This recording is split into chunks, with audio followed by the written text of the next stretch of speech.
perubahan diri, ya kan, perubahan diri. Yang pertama emosional, kemudian bisa menahan diri, yang tadinya emosional jadi menahan diri, dan itu terlihat oleh orang-orang yang ada di sekitarnya, tetangganya bilang begitu, pacarnya juga bilang gitu, akhirnya semakin cinta. Ya. Pacarnya semakin cinta, tetangganya semakin cinta, pas mau buka puasa tetangganya buka puasa dikirimi takjil, bentuk semakin cinta. Lalu yang luar biasa juga tadi Bapak, ada perubahan karena kita dititipi, ya kan? Kita dititipi oleh Allah dengan dikaruniai.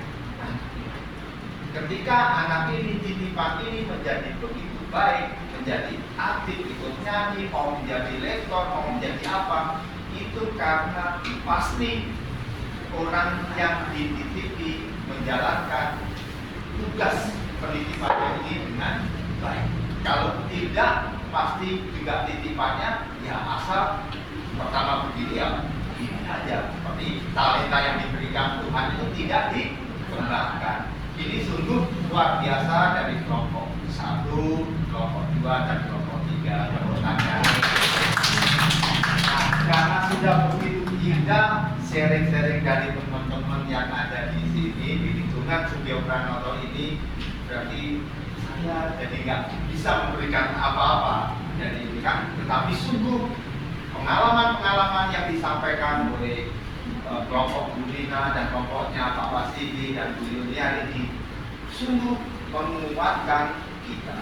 Mengapa iman kita dikuatkan? Karena kisah-kisah pengalaman perjumpaan dengan Allah. Perjumpaan Allah yaitu ketika kita menjumpai sesama, ketika kita menjalankan apa yang ditugaskan oleh Allah kepada kita. Sehingga bagaimana pertobatan itu tadi bisa dilaksanakan dengan komitmen, ya.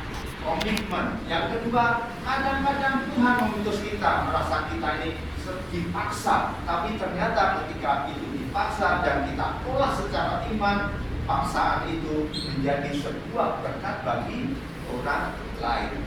Karena apa? Ya, paksaan mengubah diri dari yang tadinya kurang menjadi kurang menjadi positif. Dan yang menarik juga perubahan sikap. Karena apa? Ada sebuah tanggung jawab yang dititipi oleh Allah. Apakah kita juga dititipi oleh Allah? Mungkin berupa Rolls-Royce yang lainnya, karena dititipi oleh orang-orang di sekitar kita yang masih kurang beruntung secara ekonomi atau secara mungkin dia ketertinggalan digital dan sebagainya.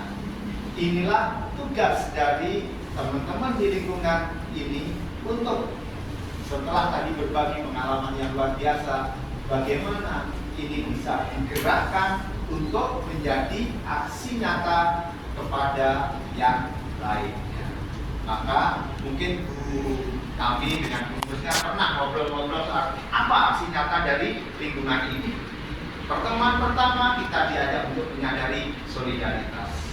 Pertemuan kedua kita diajak untuk menyadari banyak orang di sekitar kita yang masih berkekurangan secara sosial ekonomi. Mungkin gerakannya adalah membentuk grup WA, membentuk atau menggerakkan UMKM, atau membantu sesama secara sosial ekonominya, ya, dengan cara-cara yang lain yang mungkin pernah dipikirkan. Lalu yang ketiga yaitu bagaimana kita berbagi di era digital, mengunjungi orang-orang yang mungkin tidak bisa berkomunikasi di WA. Orang-orang seperti itu kan orang tertinggal, tersisihkan, ya, sehingga kita perlu memberikan informasi secara nyata, perjumpaan secara langsung.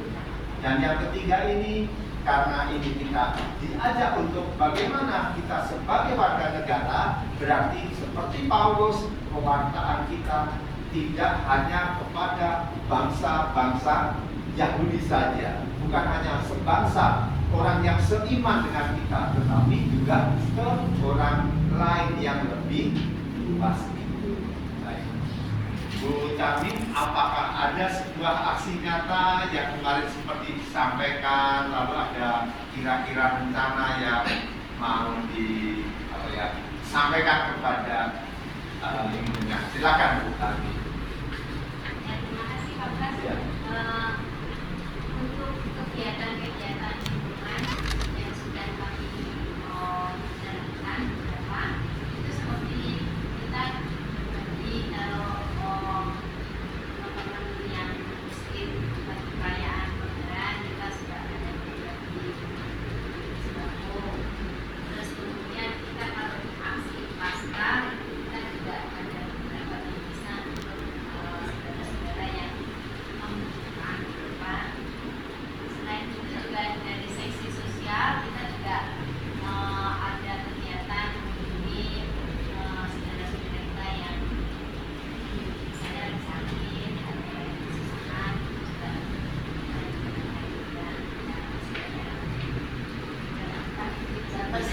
Baik, terima kasih Bu Tinggal. Berarti aksi nyata tinggal melanjutkan apa yang sudah biasa dilaksanakan, semakin